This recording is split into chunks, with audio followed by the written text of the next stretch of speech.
하겠습니다. 마지막 절은 다 함께 공독하겠습니다. 믿음이 오기 전에 우리는 율법 아래에 매인바 되고 계시될 믿음의 때까지 갇혔느니라.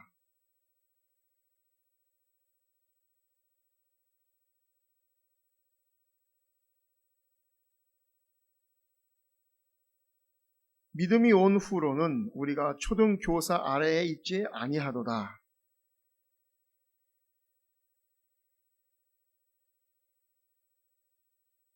누구든지 그리스도와 합하기 위하여 세례를 받은 자는 그리스도로 옷 입었느니라.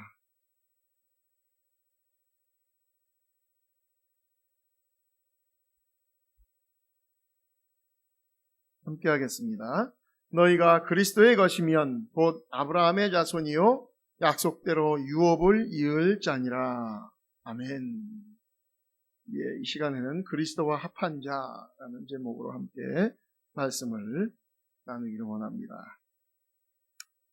여기 중동에 보면 이 아프가니스탄이라는 나라가 있습니다. 여러분들도 예전에 뉴스나 이런 데에서 그 나라에 대해서 많이 들어보셨을 것입니다. 거기에는 정말 오랜 시간 동안 전쟁이 있었습니다. 그 아프가니스탄 전쟁이 끝난 후에 미국의 그 시카고 트리뷴이라는 신문사의 기자가 그 아프가니스탄에 가서 그 아프가니스탄의 여자와 인터뷰를 했다고 합니다. 그 여자에게 이 기자가 질문을 했습니다. 그 여자의 이름이 나스파즈라는 여자였는데요. 그 이슬람 사람들이 입는 그 전통 옷이 있죠. 그걸 부르카라고 합니다. 근데 이란이나 사우디아라비아나 그쪽 중동 지역에 가면은 여자들은 다 이 부르카를 입습니다.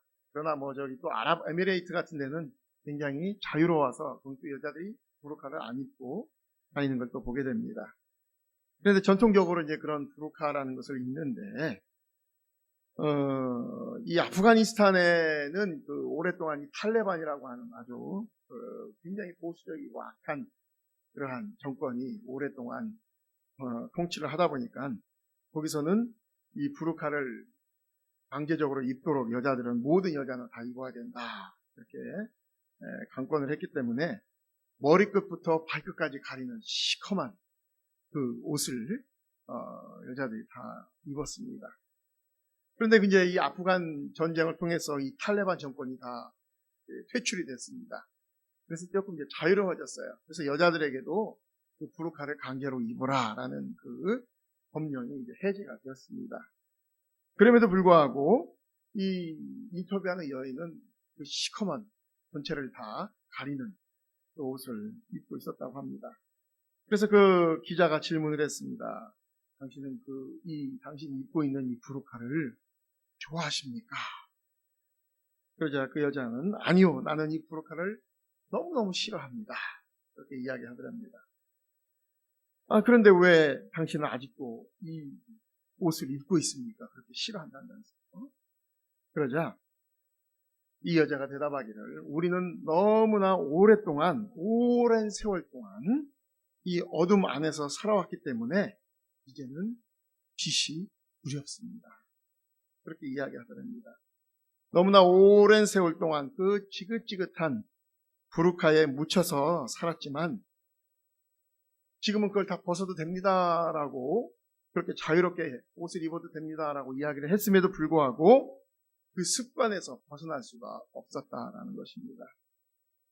그 여인은 부르카를 벗고 사는 법을 알지 못했기 때문에, 아주 어릴 때부터 계속 입어왔기 때문에 그냥 그것이 일상이 되어버린 것입니다. 그래서 그것을 벗는 것이, 자기 모습을 사람들 앞에 드러내는 것이 굉장히 두려워했다는 것입니다. 여러분, 우리도 너무나 오랜 세월 동안 어떤 특정한 행동 양식이 있지 않습니까? 그것을 쉽게 버릴 수 없는 것과 마찬가지입니다. 우리 그리스도인들 중에서도 보면은 이 오랜 세월 동안 이 율법이라는 옷을 입고 살면 그 옷을 벗어버리기가 굉장히 두려워지는 라는 것입니다. 그러나 그리스도께서 우리에게 자유라는 새로운 옷을 우리에게 주셨습니다. 그래서 우리는 그 율법이라는 그 옛날 옷을 벗고 이제는 자유의 새 옷으로 갈아 입어야 한다라는 것이 오늘 사도 바울의 그런 메시지의 주 요점입니다. 더 이상 암울했던 옛날을 생각하지 말고 앞으로 하나님께서 우리에게 펼쳐주실 그 흥미롭고 놀라운 복을 항상 기대하며 자유롭게 우리가 감사함으로 신앙생활을 해야 한다라는 것이죠. 오늘 23절과 24절 말씀에서 보면 바울은 율법 아래에 매인 삶에 관해서 말하고 있습니다. 이것은 율법의 기능을 더 구체적으로 설명하는 것인데요. 23절에 보니까 믿음이 오기 전에 우리는 율법 아래에 매인 바 되고 계시될 믿음의 때까지 갇혔느니라 라고 말씀하고 있습니다. 예수 그리스도께서 오시기 전까지는 그 이스라엘 사람들 모두가 율법이라는 사슬에 매여 있었고 그 죄라는 감옥에 갇혀 있었다라는 것이죠. 그러나 약속하신 그리스도께서 오신 후에 율법의 시대가 끝나고 이제 믿음의 시대가 왔다는 것입니다. 만약 우리가 율법을 행함으로 의롭다 인정을 받고 싶어 한다면 그것은 잘못된 시대에 살고 있는 것이다 라는 말씀입니다. 즉 마치 몸은 지금 현재에 살면서 우리의 영혼은 과거의 종교에 매여서 살고 있는 것과 같다라는 것입니다. 기독교라는 종교의 옷을 입고는 있지만 유대교라고 하는 율법주의에 매여 있는 것과 같다라는 것이 바울의 설교의 요지입니다. 그런데 보면은 의외로 우리 기독교인들도 그러한 모습으로 살고 있는 사람들이 많을지 모른다라는 것입니다. 24절 말씀해 보니까 이같이 율법이 우리를 그리스도께로 인도하는 초등교사가 되어 우리로 하여금 믿음으로 말미암아 의롭다함을 얻게 하려 함이라 라고 말씀하고 있습니다. 율법이 우리를 그리스도께로 인도하는 초등교사가 되었다라고 말씀하고 있는데 여기서 이 초등교사라는 말의 성경 번역을 보면은 여러 의견이 있습니다. 여기서 이 초등교사라는 이 헬라어의 원어는 이 파이다고고스라는 말이 이 헬라 원어입니다. 그렇게 해서 여기서는 이게 교사라기보다는 당시에 보면은 아이들을 학교에다가 데려다주고 데려오고 하는 그러한 보모 역할을 또 그 아이들의 그러한 행동을 지켜보면서 아이들이 잘못된 길로 가지 않도록 이렇게 지도하고 하는 그러한 역할을 하는 것을 의미하는 단어입니다. 이 파이다고고스라는 단어가 그런 의미입니다. 그래서 이 일은 주로 누가 했냐면 옛날 그 당시에 예수님 당시에 노예가 맡아서 했습니다. 노예들이. 주목해야 할 것은 이 사람은 교사 또는 선생이 아니라는 것이죠. 교사는 헬라어로 디다스칼로스라는 말로 씁니다. 그런데 원어 자체가 틀리기 때문에 교사라기보다는 보모의 역할을 하는 것이 바로 이 율법의 역할로 이렇게 표현을 하고 있습니다. 그래서 바울은 이 단어, 이 파이다고고스를 부정적인 의미로 사용을 하고 있습니다. 때때로 이 파이다고고스라는 말은 주인집 아이가 버릇없거나 말을 안 들으면 때로는 이 아이를 막 이렇게 묶어놓기도 하고 또 이렇게 가둬놓기도 하고 했다고 합니다. 그러니까 아이가 어른으로 성장하면 어떻게 됩니까? 그는 더 이상 자기를 이렇게 관리했던 그 보모로부터 이제 벗어나는 것이죠. 더 이상 그 사람의 말을 들을 필요가 없는 것입니다.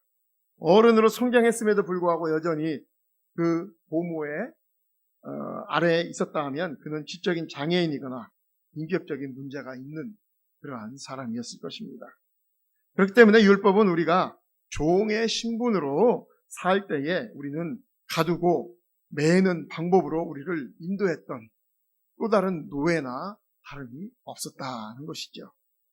우리가 장성하면 더 이상 그 보모로부터 벗어나는 것처럼 우리가 믿음으로 의롭다 인정함을 받게 되면 우리는 더 이상 율법이라는 그 굴레 아래 있지 않게 된다는 것입니다.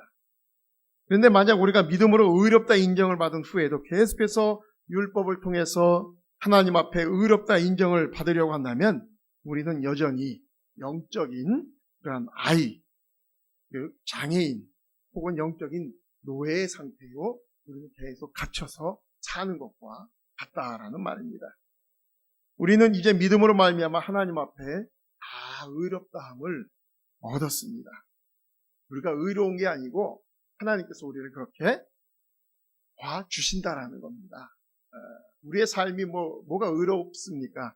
제가 제 자신을 봐도 그렇지 않은데, 그럼에도 불구하고 우리가 믿음으로 하나님 앞에 나아갈 때 하나님은 우리를 의롭게 여겨 주신다라는 것입니다. 그래서 이 바울의 시대, 바울이 복음을 막 이제 전하면서 돌아다니는 이 시대는, 율법의 시대는 지나갔습니다. 그렇게 지금 전하고 있는 겁니다. 왜냐하면 이게 과도기이기 때문에 그렇습니다. 왜냐하면 예수님께서 십자가에 달려 죽으시고 부활하고 승천하신 지 얼마 안 되는 그런 시기거든요.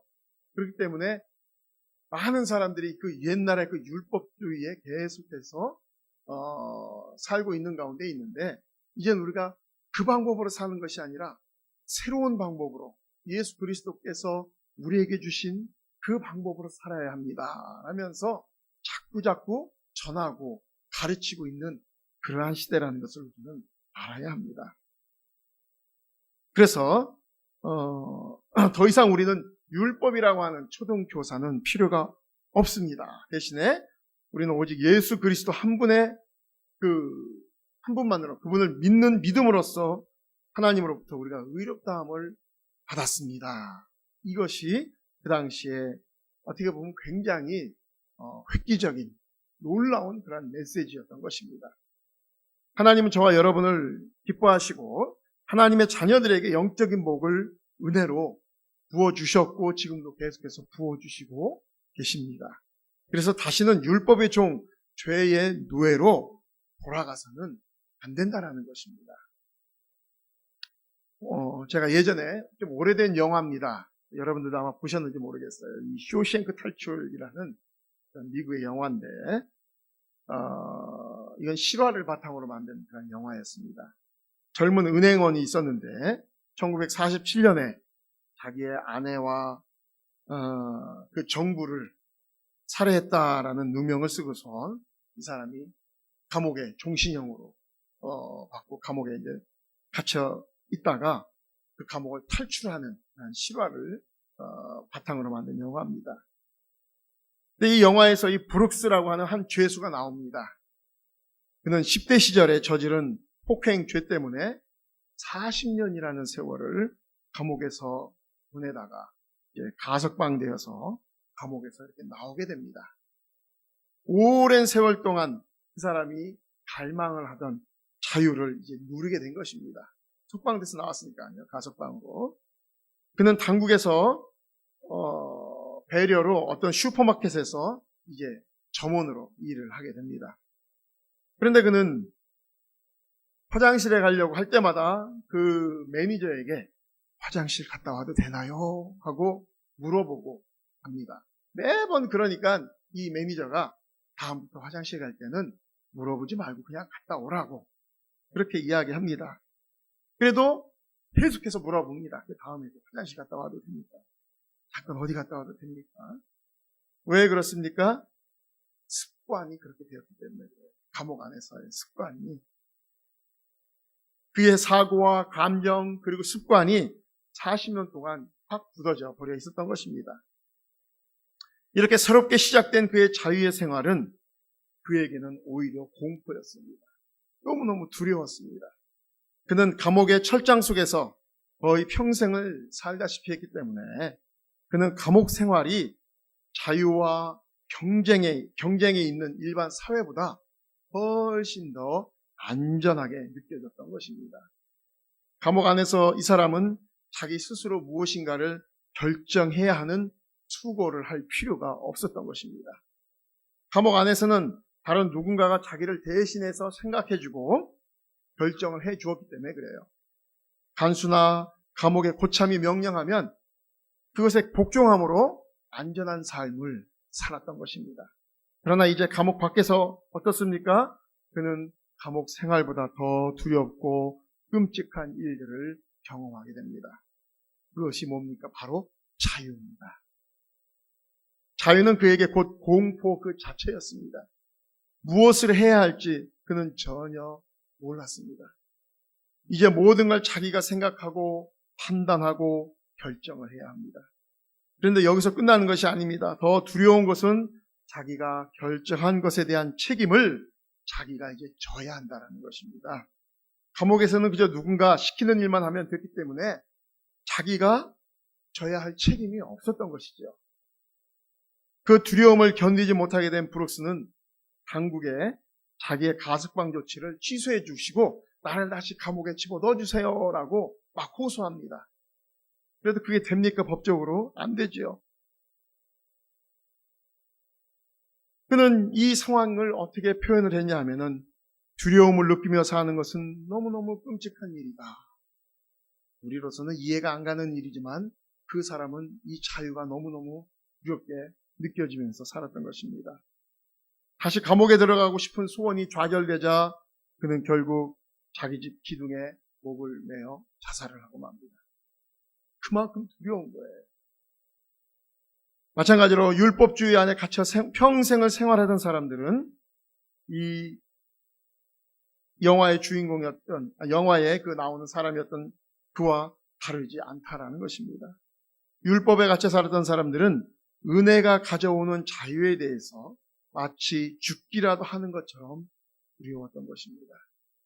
그들은 하라 또는 하지 말라라는 그러한 명령 시스템, 그리고 이것은 옳고 저것은 틀리다라는 그러한 흑백 논리라는 감옥으로 들어가 사는 것을 훨씬 더 편애했던 것입니다. 북한에서 남한으로 내려온 사람들의 보면은 처음 정착할 때 그들이 그렇게 힘들다고 합니다. 북한에서는 공산당이 시키는 일만 하면 됐습니다. 자기가 열심히 일해가지고서는 돈을 벌어오는 것이 아니라 배급을 주니까 그냥 그 주는 대로 먹고 살면 됐습니다. 그런데 남한에 오니까 여기서는 자기가 일자리도 막 찾아야 됩니다. 자격증도 따야 하고 친절하게 사람들을 대해야 또 살 수 있는 것입니다. 모든 것이 너무너무 힘들고 스트레스가 어마어마하다고 합니다. 그래서 개중에는 다시 북한으로 돌려보내달라고 하는 사람들도 있는 걸 우리는 매스컴을 통해서 또 가끔 보지 않습니까? 때때로 자유가 두려울 수도 있습니다. 그러나 그 두려움은 어린아이가 낯선 곳에 혼자 있을 때 느끼는 그러한 두려움입니다. 정상적인 신앙인이라면 그리스도 안에서 자유를 누리며 성령님 안에서 기쁨을 누리게 되어 있는 것입니다. 사단은 우리를 두려움으로 계속해서 몰아넣어 다시금 율법주의에 빠져서 살게끔 합니다. 그 거짓된 감정의 무덤으로부터 우리는 다 다시 나와야 되는 것입니다. 그 안에 우리가 들어가 있으면 안 됩니다. 26절에 보니까 너희가 다 믿음으로 말미암아 그리스도 예수 안에서 하나님의 아들이 되었으니 라고 말씀하고 있습니다. 하나님의 아들과 딸이 된다는 것은 아주 특별한 여러분 그런 약속입니다. 하나님의 아들과 딸이 된다는 것은 하나님과 친밀한 관계가 된다는 것을 의미하는 것입니다. 하나님과 아주 친밀하며 사랑을 나누는 관계를 말하는 것이죠. 우리는 율법이 아닌 믿음으로 말미암아 그리스도 예수 안에서 하나님의 자녀가 다 되었습니다. 율법으로는 하나님과 여러분 친밀한 관계를 맺을 수가 없어요. 율법을 지키면 지킬수록 여러분 하나님이 어떤 분으로 우리가 느껴집니까? 두려운 분으로밖에는 느껴질 수가 없습니다. 또 멀리 계신 분처럼 느껴지는 겁니다. 여러분 우리가 경찰하고 친하게 지내지 않잖아요. 보통 보면은 경찰하고 친하게 지내는 사람들은 보통 범죄자들이 경찰하고 친하게 지내지 우리는 별로 경찰하고 친할 일이 없습니다. 경찰이 다가오면 조금 긴장을 하게 되죠. 내가 뭐 잘못한 게 있나 그렇게 생각을 합니다. 왜 그렇습니까? 경찰이라는 그러한 그 제복을 입은 사람은 우리의 잘못을 지적하는 사람이기 때문에 그래요. 법을 어기거나 도둑질하거나 그러면은 경찰이 먼저 찾아오잖아요. 왜? 우리의 죄를 지적하라고 보기 때문에. 그래서 그들하고는 될 수 있으면 멀리 있는 게 편합니다. 마찬가지라는 겁니다. 율법이라는 것을 우리가 지키면 지킬수록 무엇을 느낍니까? 두려움을 느낄 수밖에 없는 거라는 거예요. 또 지적하는 것으로 우리가 여겨지게 되어요. 그러니까 하나님과의 관계가 가까워질 수가 없죠. 멀어질 수밖에 없는 것입니다. 여러분, 율법을 지키려고 하면 할수록 아들과 딸의 그런 친밀한 관계가 아닌 종과 노예의 수치와 좌절을 경험할 수밖에 없는 것입니다. 율법의 관계는 그래서 스스로 비참해지고 수치심을 갖게 하는 것입니다. 또 절망적이고 노예 근성을 갖고 자꾸 눈치를 보게 되는 것입니다. 소극적이고 또 수동적이고 책망을 받지 않을 것만 그렇게 생각을 합니다. 그래서 여러분, 이 경직된 사회 속에서 사는 사람들의 공통점이 있습니다. 뭐냐면 변명을 잘한다는 겁니다. 내가 안 했는데요. 그 사람 또 남 탓을 그렇게 잘하고요. 누구누구 때문에 그랬다. 누구누구 때문에 그랬다. 이런 자기 인정을 하려고 하지 않습니다. 자꾸 변명을 하려고 하고, 그게 경직된 사회의 공통점입니다. 그래서 하나님과 가까이 있기를 두려워하게 된다는 것입니다. 그러면 우리는 어떻게 살아야 합니까? 27절에 말씀하고 있습니다. 누구든지 그리스도와 합하기 위하여 세례를 받은 자는 그리스도로 옷 입었느니라 라고 말합니다. 이 구절이 굉장히 중요합니다. 그 이유는 무엇이냐면 그리스도와 합하는 것과 세례와 그리스도로 옷 입는 것 같은 그러한 이야기가 나오기 때문에 그렇습니다. 세례를 받는 것은 그리스도와 합하는 것이라고 표현을 하고 있습니다. 우리 장로교 세례는 조금 감동이 덜한 것 같아요. 왜냐하면 이렇게 목사님께서 이렇게 홍수로 해서 머리에다 이렇게 물을 묻혀가지고서는 하기 때문에 크게 감동은 많이 안 오는 것 같습니다. 그런데 이제 뭐 침례교나 또 유럽 교회들을 보니까 거기는 뭐 장로교고 뭐 감리교고 침례교고 다 물속에 들어갔다 나와요. 그래서 이 강대상이 목욕탕처럼 되어 있습니다. 그래서 세례식을 할 때 보면은 뚜껑을 열면은 이게 세례식을 할 수 있게끔 그렇게 되어져 있어요. 그런데 그 나라에서 이 사람들의 이 세례는 굉장히 좀 특별하게 하더라고요. 세례를 하기 전에 어떻게 하냐면은 간증을 먼저 시킵니다. 그러니까 뭐냐면 우리하고 조금 틀려요. 그 사람들은 예수를 믿고 몇 년이 지나서 세례를 받더라고요. 자기 간증을 할 수 있을 만한 때에 세례를 시키는 걸 볼 수 있습니다. 그럼 먼저 세례 받기 전에 자기가 예수를 믿기 전과 예수 믿고 나서의 자기의 삶이 어떻게 변했는지, 자기의 삶이 얼마나 그리스도로 인해서 풍족해졌는지 그러한 간증을 하고, 그 다음에 이제 목사님하고 중직자들이 같이 이 안으로 들어와서 그래서 이제 물속에 푹 잠갔다가 나옵니다. 그럼 그 세례식 하는 요 앞에 주일학교 아이들이 다 바글바글하게 앉아서 막 구경을 해요. 다 같이 세례식을 하면서 세례받고 나오면은 막 옆에 이제 찬양팀이 굉장히 그 축하의 찬양을 불러주고, 그들에게 세례받은 사람들에게는 꽃다발도 갖다 주고 굉장히 와서 축하를 해줍니다. 정말 감격 있게 세례를 받더라고요. 그리고 그날은 식사는 또 굉장히 풍성하게 또 교회에서 준비를 해서 파티 형식으로 축하를 같이 합니다. 식사를 하면서. 그만큼 그들에게 있어서 이 세례라는 것을 그런 식으로, 세례는 우리가 그리스도와 합하는 굉장히 중요한 것입니다 라는 의미를 부여합니다.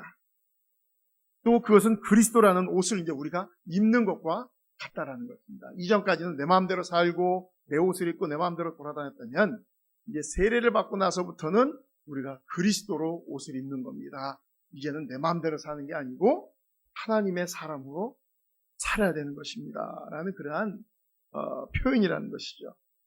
그리스도가 하나님의 아들이기 때문에 우리는 세례를 통해서, 즉 믿음을 통해서 우리도 하나님의 아들과 딸이 되는 것을 바울은 이렇게 아름답게 표현을 하고 있는 것입니다. 그리스도로 옷을 입는다. 2014년도죠. 그때 우리나라에서도 또 이 광해라고 하는 그런 이 광해군에 대한 그 영화를 근데 한 1000만 명인가가 넘게 봤던 그런 굉장히 베스트셀러였습니다. 거기서 보면 내용이 왕하고 똑같이 생긴 그 사람을 갖다가 왕으로 이렇게 옷을 입혀가지고서는 왕의 역할을 하게 합니다. 왕이 아파가지고서는.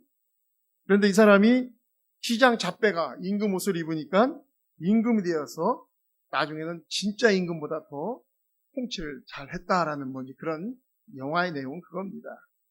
마찬가지로 우리는 믿음으로 그리스도라는 그 옷을 입었습니다.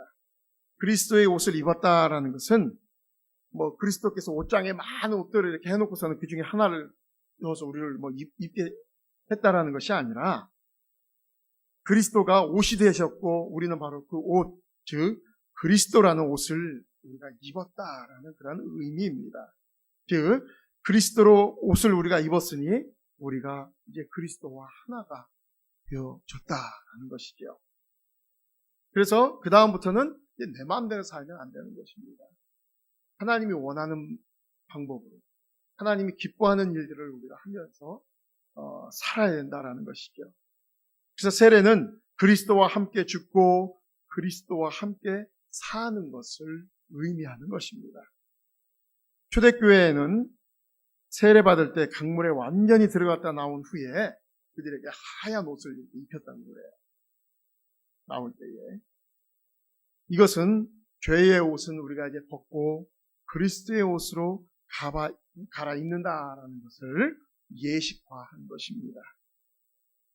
그래서 28절에 보니까 너희는 유대인이나 헬라인이나 종이나 자유자나 남자나 여자나 다 그리스도 예수 안에서 하나이니라. 바울은 26절에서 너희가 다라고 말했습니다. 27절에서는 누구든지라고 말한 것을 이제 28절에 와서 다시 강조하고 있습니다. 여기서는 유대인이나 헬라인이나 이런 말은 그리스도 안에서 인종과 문화와 장벽이 허물어지고 모두가 다 하나가 됐다는 것입니다. 차별을 하면 안 된다는 것입니다. 그리스도 안에서 다 하나다라는 것입니다. 종이 되어졌건 흑인이건 황인종이건 누구건 옛날에 노예였건 다 똑같은 한 그리스도의 자녀라는 것입니다. 모든 것이 다 연합이 되어져 있는 것입니다. 그래서 여러분 이 차별만큼은 하나님 참 싫어하시는 겁니다. 아직도 호주나 유럽 등에 가면 인종차별을 하는 그런 못된 사람들이 있습니다. 며칠 전에도 보니까 독일에서 동양인이 독일 사람들로부터 코로나 하면서 폭행을 당했다라는 그런 뉴스를 봤습니다. 이것은 굉장히 잘못된 행동입니다. 하나님은 인종차별을 혐오하십니다. 굉장히 싫어하십니다. 여기 보니까 또 종이나 자유자나라는 말도 나옵니다.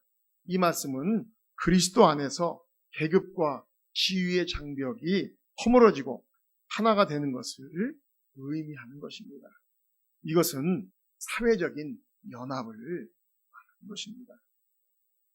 그리고 남자나 여자나는 그리스도 안에서 성차별의 장벽도 허물어지고 하나가 되어진 것을 말합니다. 즉 그리스도 안에서는 모든 것을 다 수용하고 포용할 수 있다라는 것입니다. 그래서 올바른 기독교 복음이 들어간 곳은 참 자유가 있는 곳입니다. 차별함이 없이 참 자유가 있는 곳입니다. 또 29절 말씀을 보면 너희가 그리스도의 것이면 곧 아브라함의 자손이요 약속대로 유업을 이을 자니라 라고 말씀하고 있습니다. 우리는 그리스도 안에 다 함께 자유를 누리는 사람들이라는 것이죠. 그리스도는 아브라함의 약속된 그러한 자손입니다. 그래서 우리는 아브라함의 약속된 자손들입니다. 우리가 아브라함의 약속된 자손이면 아브라함의 약속을 우리도 유산으로 받았다라는 것입니다. 그 유산은 다른 것이 아니라 죄에서 자유롭게 되어 하나님의 자손이 되어지는 것입니다. 유대인들은 자기들만 아브라함의 자손이라고 그렇게 이야기를 했습니다. 왜냐하면 그 율법에 의해서, 혈통에 의해서 자기들만 선민이고 하나님의 그런 자손이다 아브라함의 자손이다라고 이야기했는데 본래의 의미는 그것이 아니죠. 믿음 안에 있는 자들, 믿는 자들, 하나님 안에서 예수 그리스도로 믿음을 갖고 있는 자들이 아브라함의 자손이며 하나님께서 아브라함에게 약속하셨던 유업을 우리에게도 그 자손들에게도 주셨다라는 것입니다. 그래서 그리스도 안에 있는 자유는 첫째는 아들과 딸로서 누리는 자유입니다. 우리는 다 하나님의 아들, 딸들이죠. 또 왕의 자녀들이라고도 표현을 합니다. 비록 지금은 내 자신이 별 볼 일 없어 보이고 그렇지만 하나님은 우리를 그렇게 보지 않는다는 것입니다. 우리는 별과 같이 빛나는 하나님의 자녀들이라는 그 자긍심을 갖고 우리가 당당히 세상을 살아가야 한다는 것입니다. 또 둘째로 그리스도로 옷 입고 그리스도와 하나가 되는 그러한 자유인들입니다. 더 이상 죄의 속박 아래 있지 않다라는 것입니다. 물론 세상에 살다 보면 우리가 죄를 짓습니다. 그러면 어떻게 해야 합니까? 바로 하나님께 그 죄를 회개하고 용서를 구함으로써 우리는 늘 자유를 유지해야 하는 것입니다.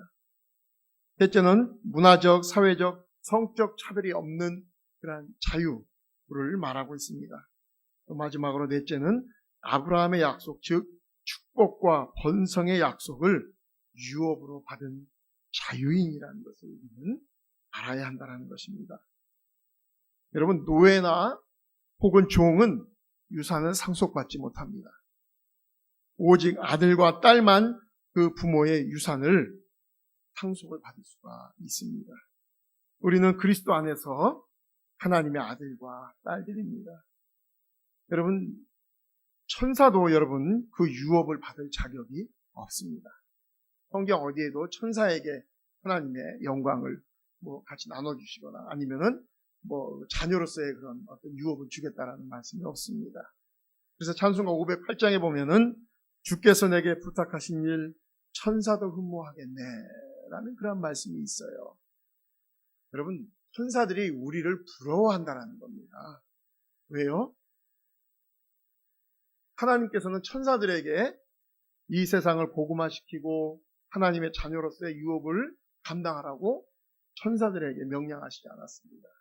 우리에게 그렇게 그 의무를 주셨고 그 명령을 하셨고 그 특권을 우리에게 주신 겁니다. 천사는 단지 심부름꾼이잖아요. 하나님과 우리의 심부름꾼들밖에는 안 되는 것입니다. 그처럼 우리의 존재는 여러분 우리가 시시한 그런 존재들이 아니라는 것입니다.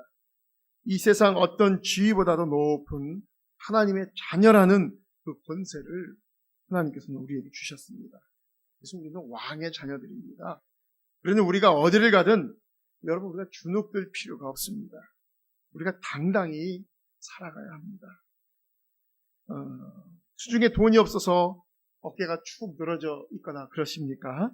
그럴 때마다 우리는 우리가 온 우주의 창조자 하나님을 우리가 기억하게 되는 것입니다. 그분이 나의 아버지, 그분이 나의 아버지 되시고 지금도 나를 돌아보고 계시고 나를 끔찍히 생각하고 계시다라고 하면은 우리에게 얼마나 힘이 나는지 모릅니다. 그 어마어마하신 분이 지금 저와 여러분과 함께하고 계시다라는 것입니다. 요즘 우리 청년부가 예배를 또 1시로 예배를 드리기도 하고 합니다. 주일 오전 예배 드리고 빨리 점심 식사하고 1시에 예배를 드립니다. 그리고 나서는 이제 오후 예배를 드리죠. 오후 예배가 끝나고 나면 또 청년분들이 모여서 2부 순서를 받습니다. 이때 그들이 한 주간 각자 어떤 삶을 살았는지 나누면서 또 서로 기도 제목도 나눕니다. 요즘 청년들이 직장 생활, 취직 문제, 결혼 문제 등으로 많이 힘들어하는 걸 보게 됩니다. 코로나로 인해서 경제가 안 좋아서 신입사원들을 뽑지 않기 때문에 기존에 있는 그 청년들의 업무량이 더 많이 늘어나가지고 거의 밤 10시에 퇴근하는 청년도 있다고 그래요. 그러다 보니까 내가 일을 하기 위해서 떠났나 할 정도로 주중에 아주 개인적인 시간이라고는 눈꼽만큼도 낼 수 없이 바쁘게 하는 그런 청년들이 있다고 합니다. 그래서 요즘 청년들과 함께 매일 성경이라는 그 큐티 자료를 가지고 큐티를 합니다. 각자 아침에 혹은 짬나는 시간을 활용해서 하나님의 말씀을 묵상하고 또 그날 하나님께서 나에게 주신 감동적인 말씀을 카카오톡 청년부 단체방에 올리면서 함께 은혜를 나누고 함께 같이 기도 제목을 나누고 합니다. 그러면서 격려도 해주고 그러면 또 그들이 힘을 받고 또 계속해서 사회생활을 하고 하는 걸 보게 됩니다. 우리는 그렇게 함으로 우리는 그리스도와 합한 삶을 하루하루 살아가는 것입니다. 말씀을 정리합니다. 우리는 나그네와 같은 삶을 지금 이 세상에서 살고 있습니다. 언젠간 이 세상의 삶을 다 정리하고 우리의 본향인 하나님 나라로 돌아가야 할 때가 올 것입니다. 하나님이 우리를 이 세상에 보내셨기에 이곳에서 우리가 할 일들이 다 각자에게 주어져 있는 것입니다.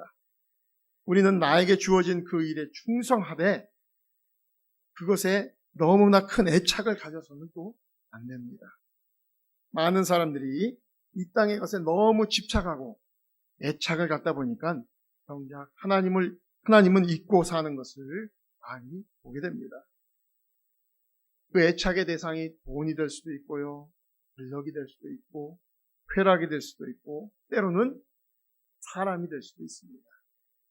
하나님이 우리에게 복으로 주신 것들이 그래서 때로는 복이 될 수도 있다는 것을 우리는 늘 알아야 합니다.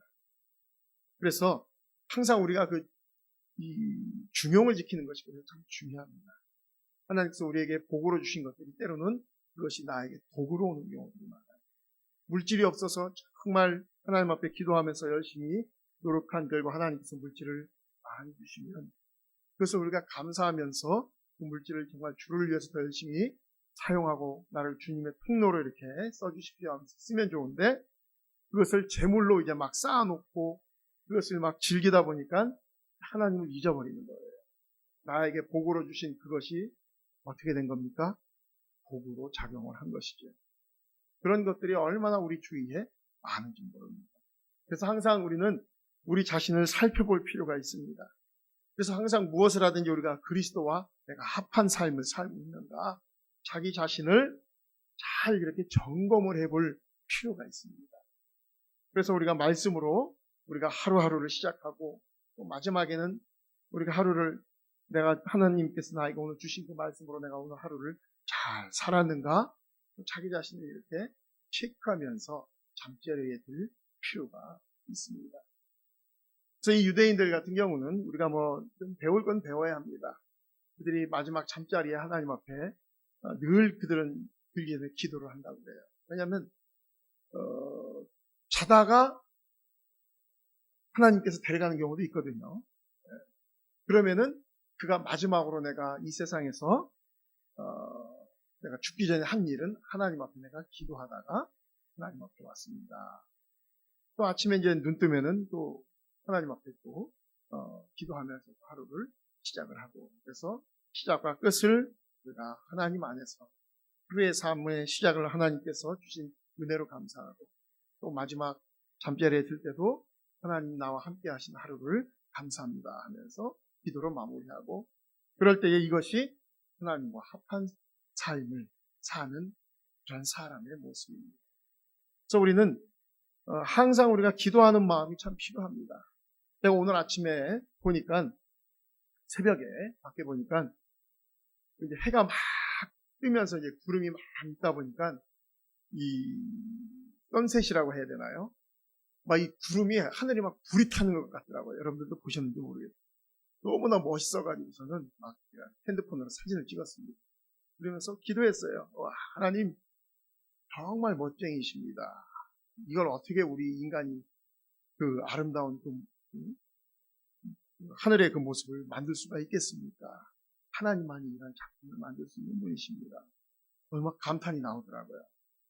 그러면 하나님께서 굉장히 기뻐하실 것 같아요. 왜 그러한 현상들을 우리에게 보여주실까요? 우리가 보고 감동을 하고 즐거워하라는 것입니다. 그래서 우리가 꽃을 보면은 그 꽃을 보면서 하나님을 찬양하고 우리가 맛있는 음식을 먹을 때면 하나님께서 우리에게 이 맛있는 음식을 주신 것을 감사합니다 하고 감사해야 되는 것입니다. 여러분, 우리가 돈이 많이 있어도 쓰지 못하는 경우가 있습니다. 어떤 경우입니까? 지금 북한이 그런 경우라고 그래요. 달러를 많이 갖고 있어도 지금 통제가 되니까 물건이 들어오질 않는 거예요. 차지를 못하는 겁니다. 돈이 아무리 많이 있으면 뭐합니까? 물건이 없는데 못 사는 거예요. 우리는 안 그렇잖아요. 우리는 슈퍼를 가든 어딜 가든 우리가 먹고 싶은 거 다 해서 먹을 수 있잖아요. 당연한 거라고 우리는 생각하는데 이 세상에 당연한 건 없습니다. 하나님께서 그 모든 것들을 다 허락을 하셨기 때문에 우리가 누리고 사는 겁니다. 우리가 감사해야 됩니다. 그래서 뭘 하나 먹을 때도 우리가 감사하고, 우리가 어떤 장소에 가서 멋있는 걸 보면은 그걸 또 우리가 하나님 앞에 감사하고, 그러한 삶을 살 때에 그것이 하나님과 그러한 합한 자의 삶을 사는 것이고, 그렇게 살 때에 여러분 우리가 실수하지 않습니다. 우리가 조그마한 일을 결정할 때도 늘 하나님 앞에 기도하면서 결정을 합니다. 이사할 때도 하나님 앞에 기도하면서 이사하고, 우리가 이사할 때도 하나님 윗집, 아랫집, 옆집 좋은 이웃 만나게 해주십시오. 좋은 이웃 만나야지 층간 소음으로 내가 막 힘들거나 아니면 내가 조금만 걸었는데도 밑에 집에서 막 쫓아오고 그러면 그게 얼마나 힘들고 스트레스입니까? 우리가 모든 부분에 있어서 하나님이 우리와 함께 하실 것을 우리가 고대하고 기대하면서 하나님이 우리와 삶에 늘 동행하실 것을 우리가 좀 하나님 앞에 간구하는 그러한 삶으로 살 때에 하나님의 그런 풍성한 복을 누리면서 하나님을 찬양하며 감사가 끊이지 않는 그러한 삶을 살 수 있기를 주님의 이름으로 간절히 축원드립니다. 기도하겠습니다. 우리가 함께 같이 기도했으면 좋겠습니다. 하나님, 우리가 지금 누리고 있는 이 모든 것들, 하나님, 우리는 당연한 것 같이 이야기하지만 그렇지 않은 줄로 압니다. 하나님께서 우리에게 복을 주셨기에 이 모든 것을 우리가 누리고 있는데, 하나님, 이 주신 것에 우리가 먼저 감사하게 하여 주시고,